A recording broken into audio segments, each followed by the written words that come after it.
Hello, hello, hello. This is Gresh from the I Am CEO podcast, and I have a very special guest on the show today. I have Johan Beerling of whybeerling.com. Johan, it's awesome to have you on the show. Hello, Gresh. Thanks for having me. It's great, and I'm very excited to talk with you and your audience. Yeah, absolutely. I'm super excited to have you on the show too, as you've contributed to our site. So happy to put a voice and a face to the name as well too, if you're watching on video. And before we jumped in, I want to read a little bit more about Johan so you can hear about all the awesome things that he's doing. In French-born and 6+ years digital nomad, actually in Warsaw, Johan runs his own network of websites inspiring others' dreams. His experience includes a year-long solo world tour, 55 countries, 650 plus flights after 10 years managing international ERP projects in cosmetics, fashion, and logistics. Johan, are you ready to speak to the IMCO community? Yes. Awesome. Let's do it. You have no choice now. So before we kicked everything off, I like to kick everything off and hear a little bit more on your story. I know I touched on it a little bit. Could you take us through your CEO story, as I like to call it, and what led you to get started with all the awesome things you're working on? Exactly. So I used to be an international consultant and a project manager in ERP. ERP means enterprise resource planning. So doing business optimization and process streamlining in multinationals. At that time, I was starting actually often to look for information on the internet, and sometimes I just couldn't find what I was looking for. It was taking days. I was always like, somebody should have put this information on the internet. And then once I found it, I was like, well, I know it. I'm probably one of the few that knows it, so I should actually start doing it. So that's how I first started with a kind of professional blog. And about a little more than 2 years ago, I thought I reached the top of my consulting career. I didn't see my next step in this career, and I was starting full time on helping others with their own international issues, and that's where I am now. Nice. The rest is history. I absolutely love that. It's so funny. A lot of times you hear that from a lot of entrepreneurial stories where they're like, oh, I wish there was X, Y, and Z. And then it's like, it hits you kind of in the face and say, well, you have to create it. If you want it to exist, you have to do that. It sounds like you had that experience as well. Exactly. Well, that was the idea at the beginning. Yeah. So that's why I started. When I reached actually this point in my career where I was feeling like I had to change something. Like I was already being an expert in what I am, and I was not feeling like I was learning anymore.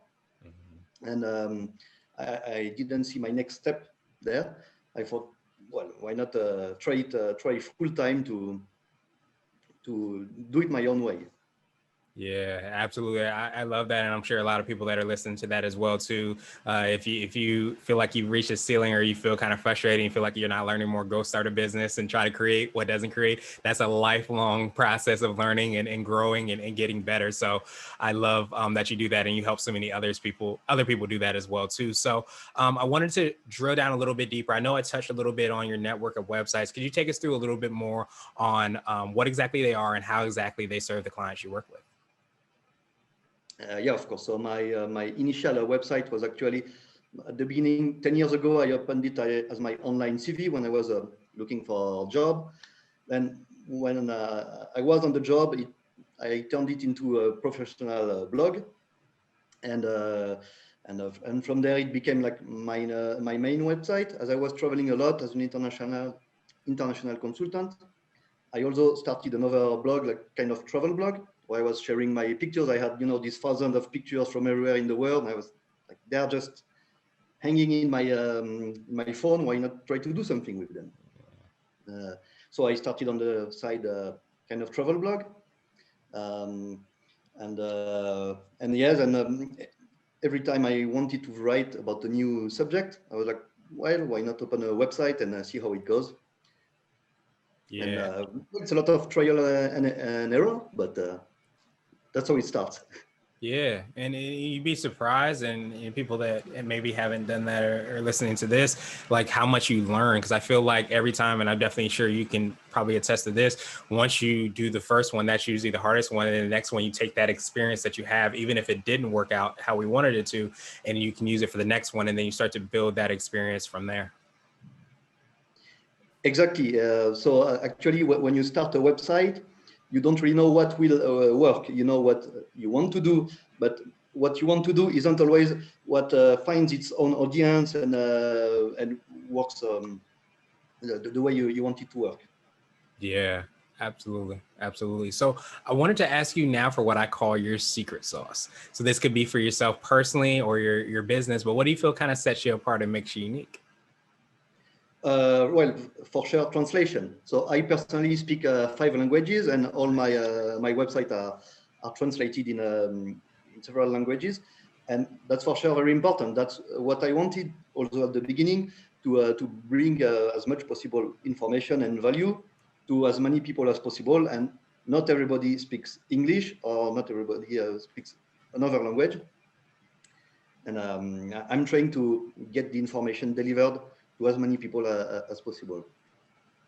Of course, Nice. have to find always the balance between what I want to do, what is useful, what works, and but for Yeah. sure, translation is very important. Yeah. Internationalization in general. Yeah, it's that's a huge thing, and it's so funny because I think a lot of times we forget about that aspect of communication, how important that is, and the only way to do that with as many people as possible is really to learn languages. And I've always heard, I don't know if you've heard this as well too, that a lot of times people that know more than one languages, let alone five, like yourself, really have a different perspective, and it allows them to be even better sometimes entrepreneurs because you are able to kind of think outside of the box because you've learned different languages, you've mastered all of these different ways to kind of communicate. So that only helps you in as a business, as a foundation. Well, I mean, I leave it, so I cannot really talk about it. But for sure, I see often people that are focusing on one language, they also focus on one market, and they sometimes miss opportunities that are not so complicated to reach actually. But Mm, it takes a little bit of effort for sure. yeah, absolutely. You have to be able to kind of be aware and be accessible, and of course, be able to communicate, which the language allows. Mhm. Well, and actually, that's also what I noticed during my career. Mhm. It's even when I was working on projects and talking in English and everything. What really opened the doors and what made me actually, I guess, a good project manager was that when I was going to these international meetings with everyone, I could kind of, pick up a few sentences of the private conversations in other languages, and that's when I could jump in and help people that would not even have asked the question in English, but discussing it. Yeah, that's it's so huge because you forget that, especially having those kind of international connections and being able, especially in this day and age, to be able to have a conversation, have an interview all the way across the world. You really want to be able to make sure that you can communicate and understand what's going on. What are the five languages that you know, by the way? French, English, Spanish, Russian, and Polish. Awesome, awesome, awesome. Well, I definitely have to get up on my Duolingo so I can learn more. But I'm working on Spanish right now along with English, so I definitely appreciate that. So I wanted to switch gears a little bit, and I wanted to ask you for what I call a CEO hack. So this might be an app, a book, or a habit that you have, but what's something that makes you more effective and efficient? Well, I actually read and listen to other people's experience and also creation on the subject. So in my case, it is mostly SEO, search engine optimization. Um, for example, last year I actually started my year-long world tour in New York by joining a conference at Google New York for publishers. It was organized by my advertisement agency that is a Google certified partner, and they produce a lot of very good content on the subjects that matters to me. And by the way, also networking is important. And for example, joining this event in New York was a great way to meet other people in the industry, like the CEO responsible of ESPN, some other successful website creators, and many people, especially like also now that we are all working from home, it's getting harder and harder to actually network, to meet new people, to create connections, and that's still very important.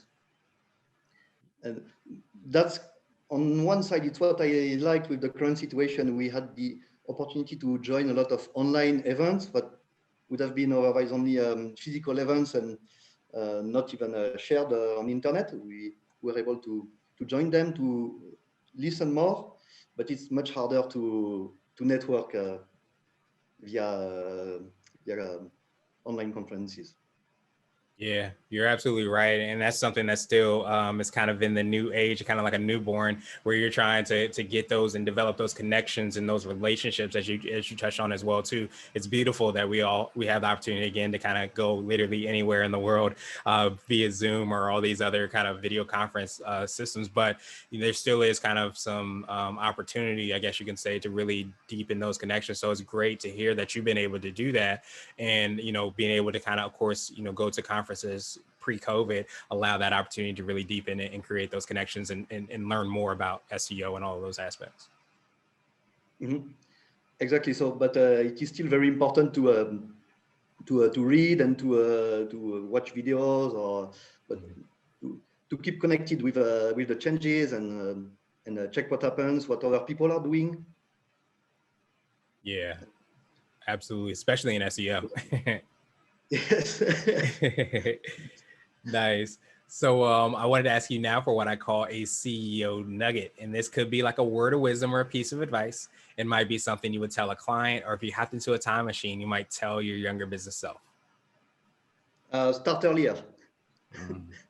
Stop procrastinating, and because like everything I am doing now, I had the idea much before, far before I actually started doing something.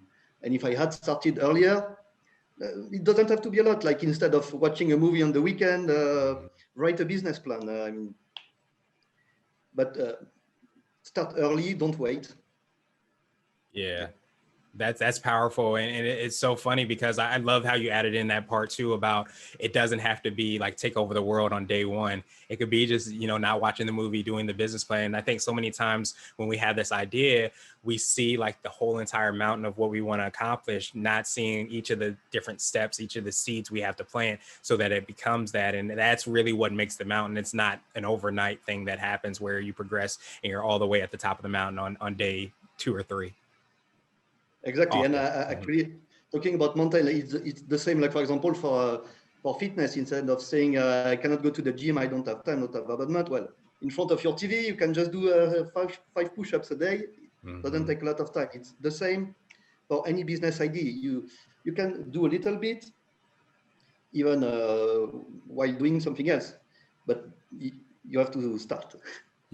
Yeah, exactly. You have to get started, and that's the key to be able to kind of take those actions, because there's so many people that have those ideas, have that vision, and they don't take any action. And I think that's a very good nugget, because it's a sign that you love and are really in your spot about doing what you're doing in your zone of genius. And the only thing you would change is doing it even sooner. So I think that's a really good sign. Exactly, and stop finding excuses. Of course, there is always a good reason to not do it, but yeah. There's a reason not to do everything, as they say. So now I wanted to ask you for my absolute favorite question, which is the definition of what it means to be a CEO. And we're hoping to have different quote unquote CEOs on the show. So Johan, what does being a CEO mean to you? inspire others.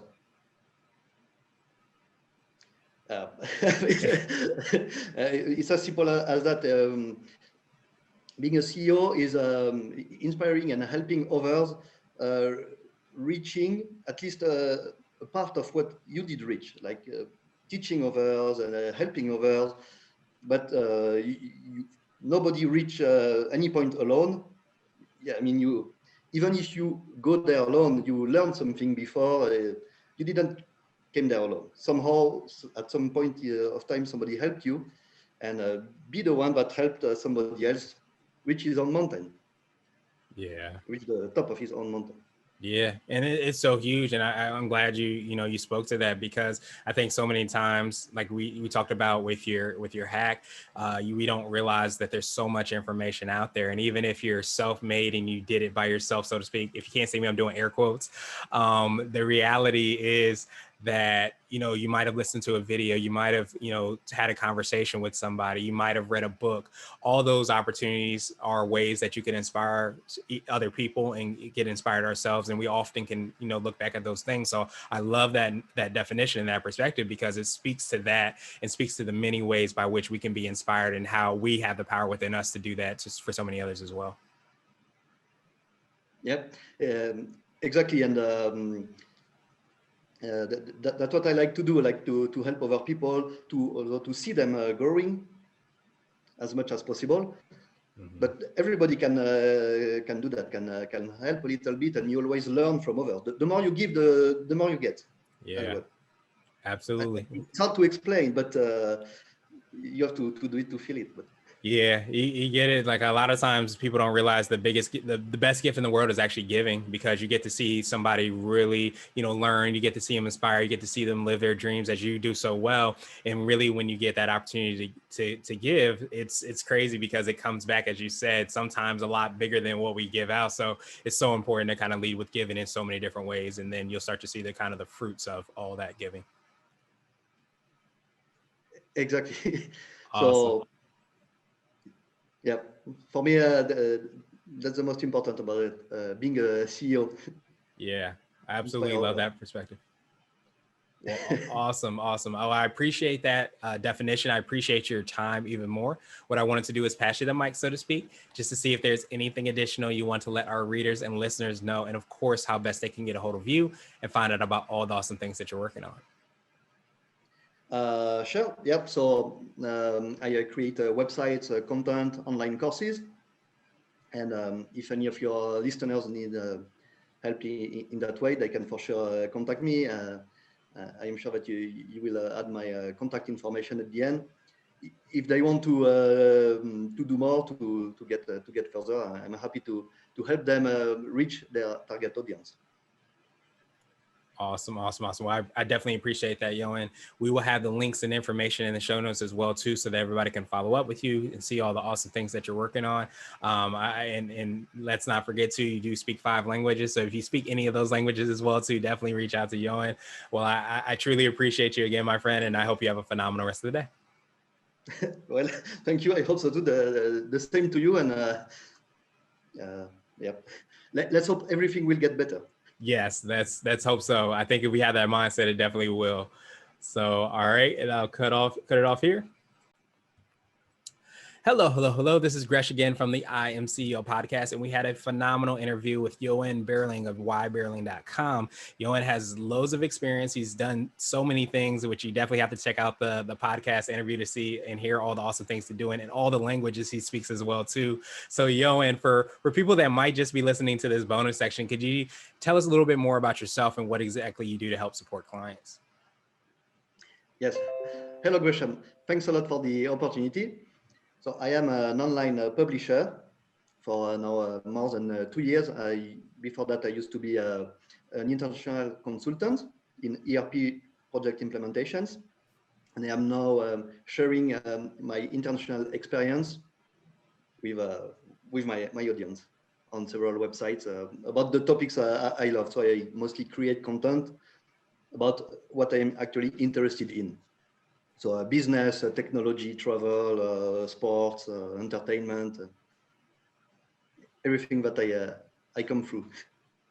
Nice. And I think that's something that definitely, came up during the interview, where we talked about how sometimes if you have an idea, if you have an interest, to just kind of go and do it. And a lot of times we talked about that and you getting started, and how you were able to say, oh, this doesn't exist. So why doesn't somebody exist? Somebody created it, and it ended up being you that's creating it. So I love that you were able to kind of do that and remind us to kind of create that content and do that. So I guess, could you talk a little bit more on I guess, for somebody that might be listening to this and maybe has a block, or maybe doesn't know how to get started, what were some of the ways that helped you to get started as far as creating the content and building these digital properties?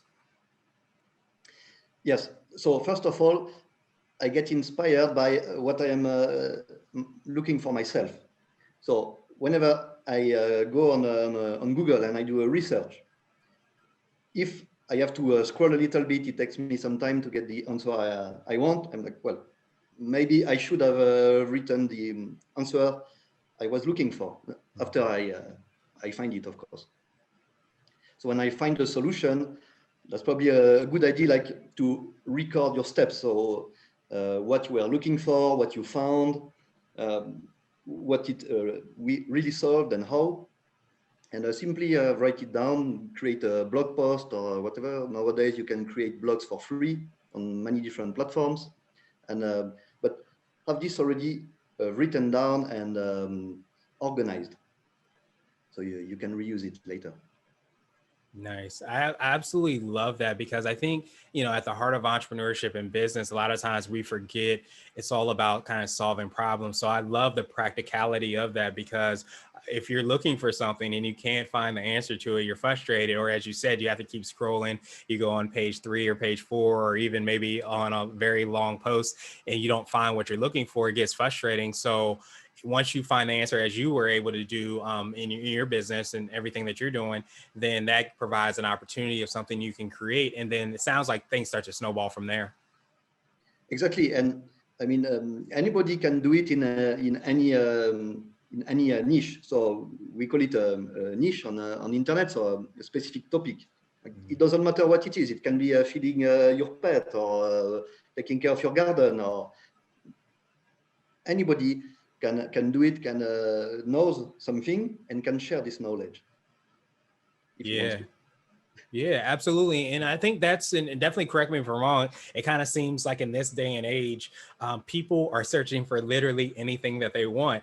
And a lot of times the niches, I guess you can say, that people can target are endless because there's so many kind of very specific things that people are searching for. So if you find yourself searching for something and it doesn't exist, but and then you do end up finding the information, you can be the expert or at least be able to create that blog post or that video for it. It allows you to kind of start to be that expert and start to build that following.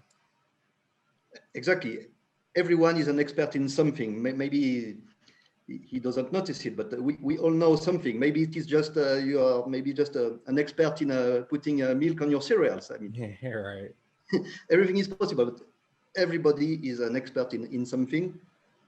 And some of us in some business that we learned in school or whatever, but there are also a lot of things that people know, they do it without realizing they are doing something that other people are interested in. Yeah, and I feel like that even speaks to, I don't know if you find this too, where I feel as if people sometimes don't even recognize their brilliance or recognize their expertise. And often they're like, doesn't everybody know this? Doesn't everybody know about the cereal or what exactly to do with the cereal? But it's often stuff we kind of, it's hard. It sometimes can be hard to see your own genius. And often when that's why I love the practicality of that, because it's just pretty much like, oh, I know the answer to this. So why doesn't Google show me exactly what it is? And it may be that it just doesn't exist. Exactly, or it is not articulated in the right way, which is often the case. Like the bits and pieces of information are available on different websites, different places, but nobody really structured the information in a way that it answers the problem you are facing, or you know how to solve. Yeah, absolutely. And correct me if I'm wrong, that kind of speaks on like the SEO piece as well too, because we talked a little bit about that offline. I know you mentioned going to like a really big conference in New York during the interview.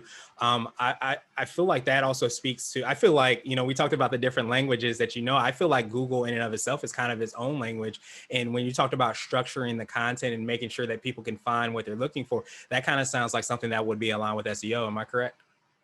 Yes, that's right. So as a starting point, of course, you can simply write it the way you understand it. But if you want to go a little further, you want to structure whatever piece of information you are sharing the way that other people will understand it, and not only the way you will understand it, other people will understand it, but also robots will understand, such as Google. Mm-hmm. So you have to find the right balance between sharing the knowledge, getting the knowledge indexed on Google, and answering other people's questions or problems. Yeah, absolutely. And I feel like we talked a little bit about that related to languages. And obviously, if we use Google as a language as well, too, there's a tremendous amount of opportunities just to be indexed and to show up when people are searching. But you said something during the interview. I wanted to ask you a little bit more about that. You talked about how there's sometimes opportunities because people may not be aware of the language or may not be able to communicate that. Could you talk a little bit more on that? And like, what do you feel kind of the advantages that you know 5 different languages and how that helps you to be able to communicate and connect with people?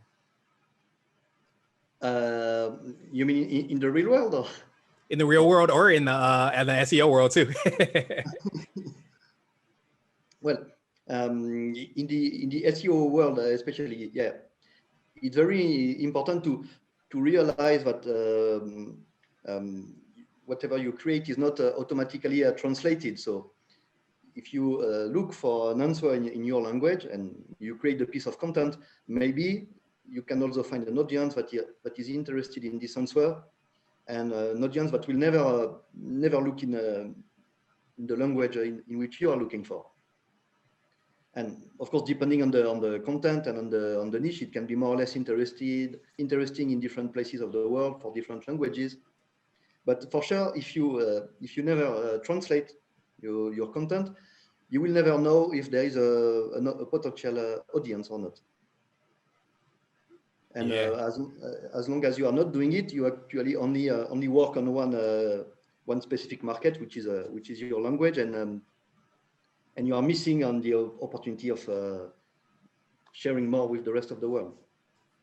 Yeah, absolutely. And there's a tremendous amount of, opportunity, related to that where sometimes we don't realize that there's other people outside of the language that we speak that are looking for what exactly you're talking about. And I think those are sometimes people call them underserved markets and use that phrase, but it's definitely a huge opportunity where we don't realize that because again, we're in our own box, in our own world. We don't realize that there's other opportunities that aren't just location. They aren't just the specific type of things that are searching for, but also the communities, the languages, the things that people aren't realizing that are opportunities beyond that. Yep, exactly. So, for example, in my case, my English-speaking audience is about a third of my global audience. French is about 20%, etc. So I write everything in English. I create online courses in English and stuff. So English is like my main working language. Mm-hmm. Because my whole career, I always worked in English on international projects. Actually, nearly never worked in my native language in French. And if I only created my content in English, I would only reach a third of my potential, maybe even less, because I don't have my content in all possible languages. But I know for sure that if I only created content in English, I didn't take some time to translate, I would miss on at least two-thirds of my potential. Yeah. That's huge. And I think that people that might be listening to this, myself included, it's like you're starting to think about what are the potential opportunities that you might have by being able to kind of translate, especially really valuable pieces of content as well, too, that you have that might be of use to so many people, and thinking that opportunity really to be able to expand beyond your market. It really is something that we should all take advantage of. Exactly. And it's accessible to everybody. Although it is a bit complicated to actually, for example, in case of a website, it's complicated to have a website translated in several languages. I realized that at the beginning. So 2 years ago, when I left my corporate job and I started building my own business, I had a website in five languages, the 5 languages I speak. It was already a pain to manage the same content in different languages. It's already very complicated. The platforms actually are not, no platform is really made for that. So I left WordPress and I created my own platform that is able to manage infinity of languages, much better than, than WordPress and what already exists. Because what already exists, usually it's made at best to have 2 languages. It's not really multilingual, it's mostly bilingual. And as much as you add languages, it becomes impossible to manage. Yeah. And that's also the difficulty for anybody that wants to translate his language. The tools are not really good at managing different languages. Nice. Well, I absolutely love that you created that. What could you tell us a little bit more about that and how we can find that as well? If it's available to the public. No, it's only It's not yet. Not yet. No, I didn't create a product, but like I can set up a website within seconds in infinity languages. So nice. I did it for people I know, but it's not like just a clickable interface. It's it's called Yoan. That's the interface. Get in touch with Yoan, right? Nice. Well, I absolutely appreciate that. And what I wanted to do is just pass you the mic again, just to see if there's anything additional you want to let our readers and listeners know, and of course how best they can get a hold of you and find out about all the sites that you have and all the awesome work that you're working on. Yeah, sure. Thanks for the opportunity. So I manage several websites on business, technology, travel, sports, fashion, entertainment, and I am slowly getting in cooking because I'm a big fan of cooking. And well, you can there's my contact information on all of my website. In the top, there's a small message button. You can send me an email. I'm always interested in contributing, contributing with other webmasters. That's actually how we met with Gresham. We are looking for contributors on the same platform, and at least for my part, contributing sometimes to other people's work. So I'm always looking for contributors. So if you have some interesting piece of content, I would be very glad to talk about it, to feature it, eventually a guest post, maybe invite you in my own podcast. Yeah, that would be great. Nice. Well, we'll definitely have the links and information again in the show notes, just in case you're listening to this, so you can get a hold of Yoan and hear all the awesome things that he's doing, the podcast that he has. And of course, he's talking about Haro and the way we connected through Haro as well, too, if you have questions around there, too. But Yoan, I truly appreciate you again, my friend, and I hope you have a phenomenal rest of the day.